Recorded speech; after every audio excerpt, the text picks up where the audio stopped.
آپ کیا کہنا چاہتے ہیں کہ خالی وہی کام کرنا چاہیے جو فرض ہے اور اس کے علاوہ کچھ بھی نہیں کرنا چاہیے؟ نئی بات کرنے کی شوق تمہیں کہاں سے کہاں لے کر چلی گئی کہ صرف فرض پڑھ لیں وہ کافی ہے. جو بزی ہیں جیسے ڈاکٹر بیزی نہیں، عام بندہ بھی پڑھ سکتا ہے. ہاں سنت تو ایک نفلی عبادت ہے، وطر آپ پڑھ لیں ثواب ہے، نہ پڑھے کوئی گناہ نہیں. بسم اللہ الرحمن الرحیم، الصلاۃ والسلام علیک یا سیدی یا رسول اللہ وعلی آلک و اصحابک یا سیدی یا حبیب اللہ.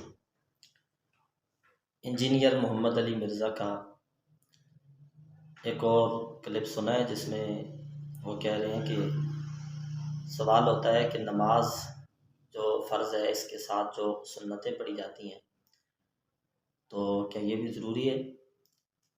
تو حسب عادت آگے سے بجائے اس کے کہ وہ صحیح شرعی مسئلہ بتاتے کہتے ہیں نہیں جی یہ تو سنتیں تو کوئی لازمی نہیں ہے، کچھ بھی نہیں ہے. وہ سائل آگے سے کہتے ہیں جی کہ جو بندہ بیزی ہو تو وہ چھوڑ، نہیں بیزی نہ بھی ہو تو صرف بس فرائض ہیں. ایک تو یہ سنتیں جو ہیں جی وہ نفلی عبادت ہے، وہ تو کوئی لازمی نہیں ہے، کوئی ضروری نہیں ہے.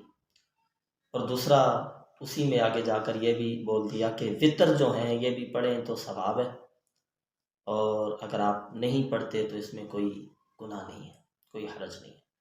میں اس پہ چند ضروری گزارشات احباب کے سامنے رکھتا ہوں. پہلے تو یاد رکھیں آپ کو نا دو قسم کے علماء ملیں گے. ایک مثال لیتے ہیں نماز کو ہی، تو نماز کے متعلق گفتگو کرتے ہوئے دو قسم کے جملے آپ کو سننے کو ملیں گے. ایک تو یہ جی نماز چھوڑنا کفر تھوڑی ہے، نماز نہ پڑھنا کفر تو نہیں ہے، بندہ کافر تو نہیں ہو جاتا. ٹھیک ہے بات آپ کی، نماز کا بندہ قائل ہو صرف ترک نماز سے کافر نہیں ہوتا، لیکن آپ یہ جملہ کہہ کر کون سے دین کی خدمت کر رہے ہیں؟ آپ قوم کو کس کے قریب کر رہے ہیں اور کس سے دور کر رہے ہیں؟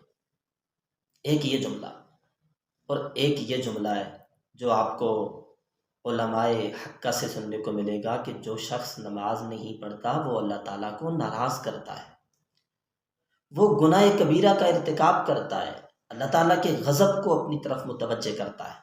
تو عوام میں یہ جملے بولنے کا مطلب جی نماز جو نہیں پڑھتا تو وہ کافر تھوڑی ہے، اس طرح کہہ کے کیا آپ قوم کو عبادت کے قریب کر رہے ہیں یا عبادت سے دور کر رہے ہیں؟ اسی طرح سے سنتوں کے بارے میں بھی ہے. اچھا، سنتوں کے بارے میں بھی کچھ لوگ تو یوں ہے آپ کو کہتے ملیں گے، مثلا لیتے ہیں مسواک کو، وہ جی مسواک فرض نہیں ہے. اچھا ٹھیک ہے جی نہیں ہے. داڑھی، اور داڑھی فرض تو نہیں ہے نا جی، ٹھیک ہے جی مان لی آپ کی بات. اچھا امامہ شریف فرض نہیں ہے، ٹھیک ہے جی فرض نہیں ہے. اچھا نماز کے ساتھ جو سنتیں وہ جی یہ فرض تو نہیں ہے نا، ٹھیک ہے جی یہ فرض نہیں ہے. نفلی صدقہ نہیں جی یہ فرض تو نہیں ہے نا جی. تو اس طرح سے اگر آپ سنتوں کا نام لے کر یہ کہتے جائیں گے کہ یہ فرض نہیں ہے، یہ فرض نہیں ہے، یہ فرض نہیں ہے، یہ فرض نہیں ہے، تو آپ کیا کہنا چاہتے ہیں کہ خالی وہی کام کرنا چاہیے جو فرض ہے اور اس کے علاوہ کچھ بھی نہیں کرنا چاہیے؟ ایک تو یہ ہے یہ گردان پڑنے والے کہ یہ فرض نہیں ہے، یہ فرض نہیں ہے. اور ایک علماء آپ کو یہ ملیں گے جو کہیں گے کہ جو شخص مسواک کرتا ہے اس سے میرا اللہ بڑا ہی راضی ہوتا ہے، اس کے بڑے فضائل ہیں، اس کا بڑا ثواب ہے. نبی پاک علیہ السلام نے ارشاد فرمایا مسواک کرنے سے منہ صاف رہتا ہے، خدا راضی رہتا ہے. تو اس طرح کی جو چیز ہے، اس طرح کے جملے ہیں، یہ سنتوں کی محبت پیدا کریں گے اور لوگوں کو عبادات کے اور نبی پاک علیہ الصلوۃ والسلام کے مبارک طریقے کے قریب کریں گے. اب یہ سوال ہوا جی سنتیں، تو آگے سے اس کو بنیاد بنا کر چیزوں کو فرض نہیں ہے اور کہا جا رہا ہے جی بزی نہ بھی ہو تو بس ٹھیک ہے فرض پڑھ لیے جائیں تو کافی ہے. میں اس حوالے سے چونکہ ہمارے احباب جو ہے وہ اس سے پریشان ہو جاتے ہیں، بھئی جی دیکھیں وہ کہہ رہے ہیں جی سنتیں جو ہیں یہ فرض نہیں ہیں تو لہذا کوئی ضروری نہیں ہے، تو آیا اس کے بارے میں کوئی ثبوت یا کوئی اس طرح کی چیز ہے؟ میں آپ احباب کے سامنے رکھتا ہوں یہ ترمذی شریف میں نبی کریم صلی اللہ علیہ وسلم کے کچھ فرامین، کچھ احادیث میں آپ احباب کے سامنے رکھتا ہوں. ترمذی شریف کا یہ باب نمبر 302 ہے، جس میں حدیث نمبر 398 ہے۔ نبی پاک صلی اللہ علیہ وسلم سے حضرت ام المومنین سیدہ عائشہ رضی اللہ تعالی عنہا روایت کرتی ہیں۔ باب کا عنوان بھی ہے باب ما جاء فی من صلی فی یوم و لیلۃ سنتی عشرۃ رکعۃ من السنۃ ما لہ من الفضل۔ امام ترمذی نے باب باندھا دن میں اور رات میں 12 رکعتیں سنت ادا کرنے کی فضیلت کتنی ہے۔ آپ کو کسی ایک کتاب میں بھی نہیں ملے گا کہ یہ 12 رکعتیں فرض نہیں ہے فرض، لیکن محدثین کا یہ طریقہ نہیں ہے کہ جی زور کی 4 رکعتیں یہ فرض نہیں ہے جی، اور زور کے بعد کی جو ہے نا جی وہ 2 رکعتیں یا 2 نفل یہ فرض نہیں ہے، یہ نہیں ملے گا۔ آپ کو ان کے فضائل ملیں گے، آپ کو ان کے ثواب کے بارے میں پتہ چلے گا۔ یہاں 12 رکعتیں جو ہے سنت ہیں، ان کی فضیلت ام المومنین حضرت عائشہ سے مروی قال رسول اللہ صلی اللہ علیہ وسلم۔ میں ترمذی شریف سے عبارت و ترجمہ پڑھ رہا ہوں۔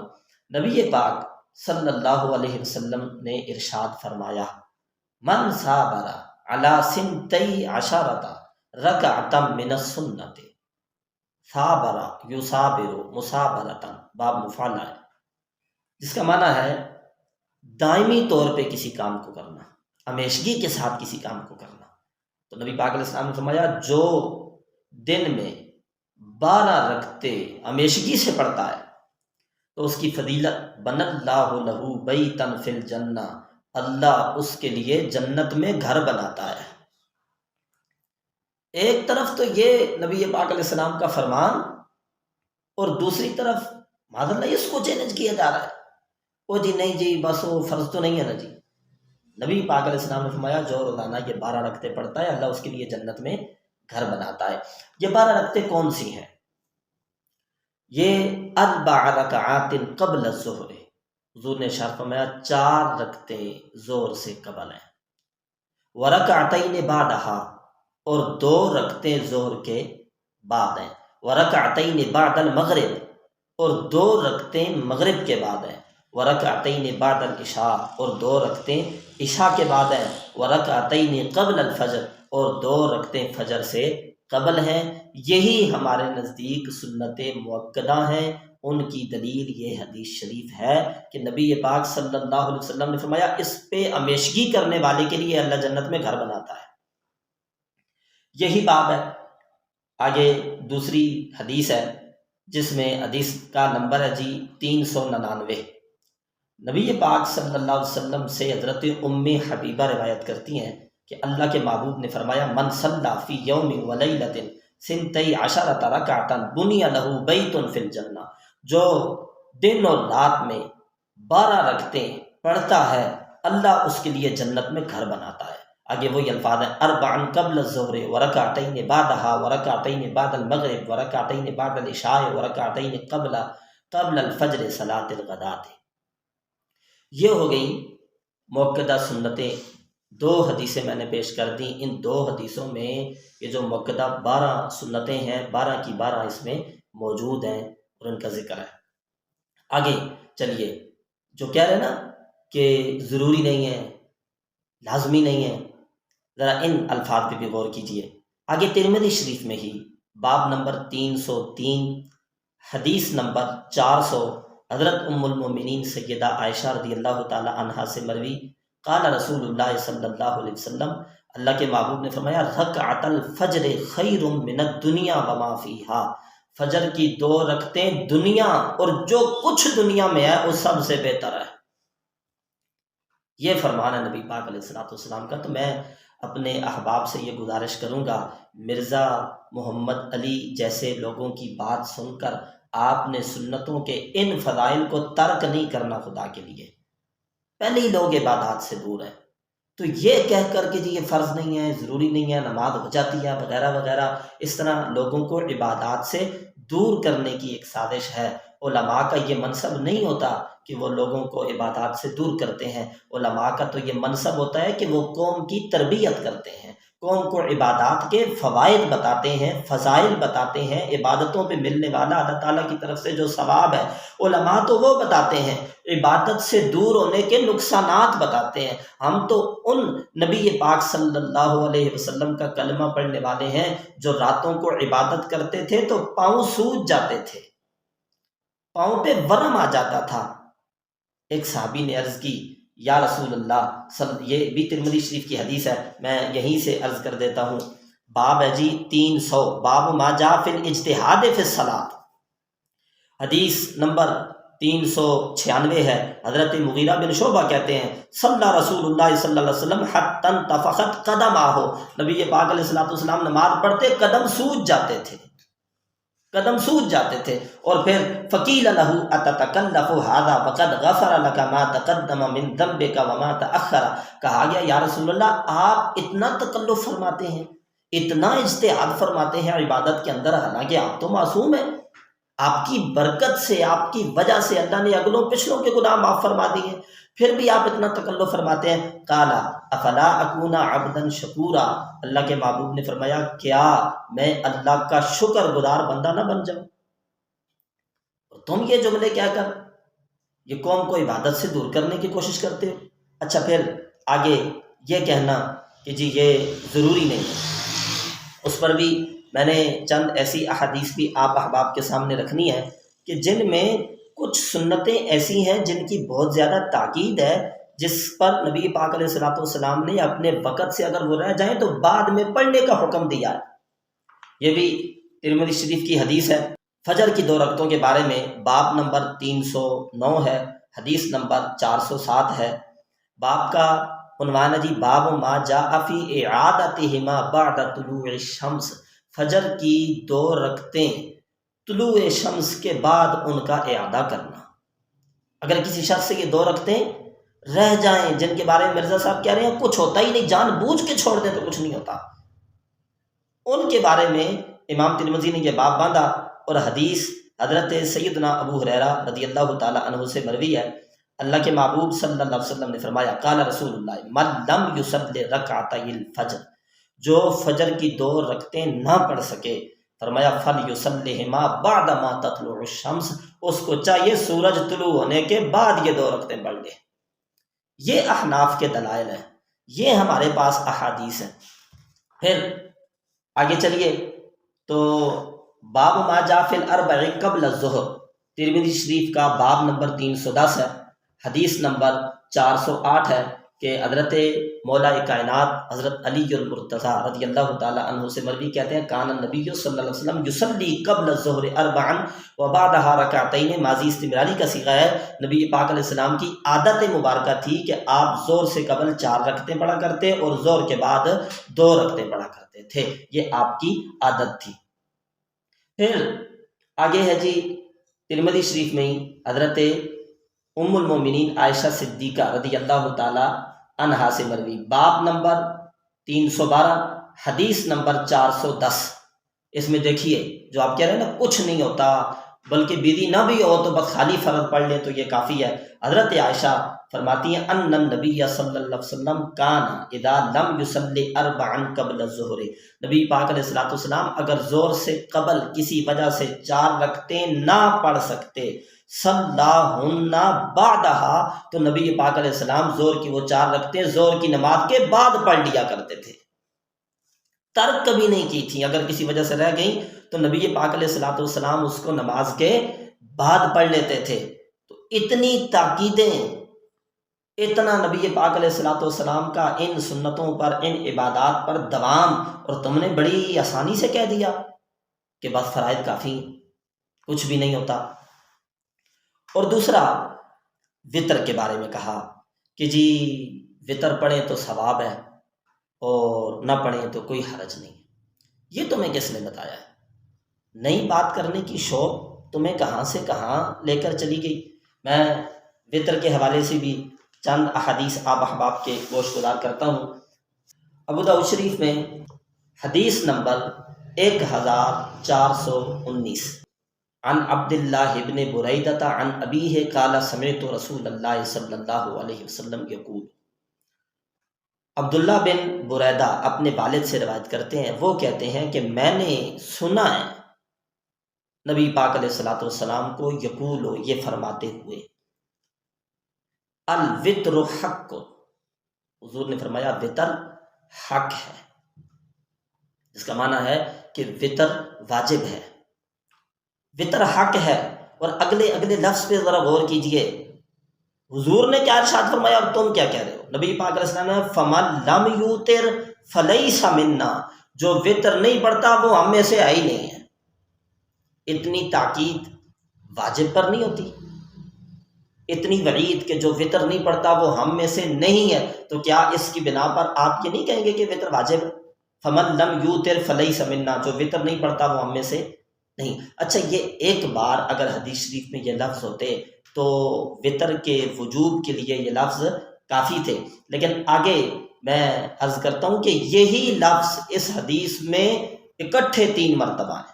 پوری حدیث پڑھتا ہوں، الوتر حق فمن لم یوتر فلیس منا، الوتر حق فمن لم یوتر فلیس منا، الوتر حق فمن لم یوتر فلیس منا۔ وطر حق ہے، جو نہ پڑھے ہم میں سے نہیں ہے، وطر حق ہے، جو نہ پڑھے ہم میں سے نہیں ہے، وطر حق ہے، جو نہ پڑھے ہم میں سے نہیں ہے۔ یہ نبی پاک صلی اللہ علیہ وسلم کا فرمان مبارک ہے، اور تم یہ کہہ رہے ہو کہ جی وطر پڑھے تو ثواب ہے، نہ پڑھے تو اس میں کوئی حرج نہیں ہے اور کوئی ایسی بات نہیں ہے۔ اور پھر ترمذی شریف کی بھی حدیث وطر کے حوالے سے میں عرض کر دیتا ہوں کہ حضرت ابو سعید خدری رضی اللہ تعالی عنہ سے روایت، ترمذی شریف حدیث نمبر 447، قال رسول اللہ صلی اللہ علیہ وسلم، نبی پاک صلی اللہ علیہ وسلم نے ارشاد فرمایا، من نام عن الوتر، جو وطر سے سو جائے۔ ایک حدیث میں حضرت ابو ہریرہ سے روایت ہے، ترمذی شریف میں یہ ہے کہ نبی کریم علیہ الصلوۃ والسلام نے ارشاد فرمایا، اے ابو ہریرہ سونے سے پہلے وطر پڑھ لیا کرو۔ یعنی جس شخص کو یہ ہو کہ میں اگر سو گیا تو شاید میرے وطر کہیں رہ ہی جائیں، تو اس سے یہ حکم ہے کہ وہ سونے سے پہلے ہی وطر پڑھ کے سویا کرے۔ اور یہاں فرمایا من نام عن الوتر، جو سو جائے، او نسیہ، یا وطر بھول جائے۔ اور یہ الفاظ فرض نمازوں کے بارے میں بھی موجود ہیں نبی پاک علیہ السلام کے، جو وطر پڑھنے سے پہلے سو جائے یا بھول جائے، فَلْيُصَلِّ اِذَا ذَكَرَ وَإِذَا اسْتَيْقَظَ، حضور نے ارشاد فرمایا جب بھولنے والے کو یاد آئے تو اس وقت وطر پڑھ لے، اور جب سونے والا جاگے تو اس وقت وطر پڑھ لے۔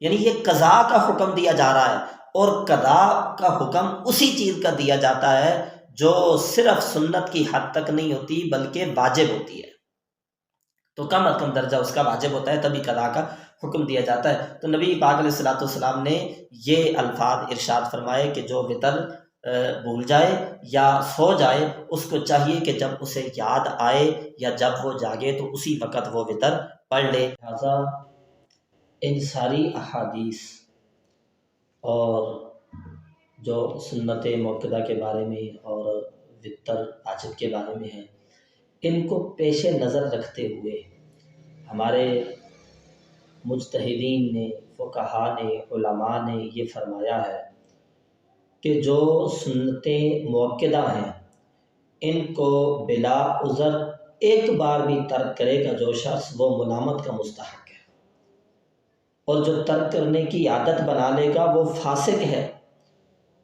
اور مردود الشہادت ہے، مستحق نار ہے۔ بعض ائمہ نے فرمایا کہ ایسا شخص جو موقدہ سنتیں ترک کرنے کی عادت بنا لے وہ گمراہ ٹھہرایا جائے گا اور گناہ گار ہوگا۔ یہ ہمارے اکابرین نے فرمایا ہے۔ ان ساری احادیث کو پیش نظر رکھتے ہوئے اس کی وجہ یہ ہے کہ نبی پاک علیہ الصلوۃ والسلام نے ارشاد فرمایا جو شخص میری سنت کو ترک کرے گا وہ اسے میری شفاعت نہیں ملے گی۔ یہ حکم ہے سنت موقدہ کا، اور وطر کا جو درجہ ہے وہ اس سے بھی آگے ہے چونکہ وہ واجب ہے۔ لہذا اگر کسی کے وطر رہ جائیں، جس طرح میں نے ابو داؤد شریف سے احادیث پیش کی ہیں، اس کو جو ہے نا ترمذی شریف سے بھی احادیث پیش کی، اس کو ان کی قضا کرنا ضروری ہے، ورنہ وہ تارک واجب ہوگا اور گناہ گار ہوگا۔ اللہ تعالیٰ عمل کرنے کی توفیق عطا فرمائے۔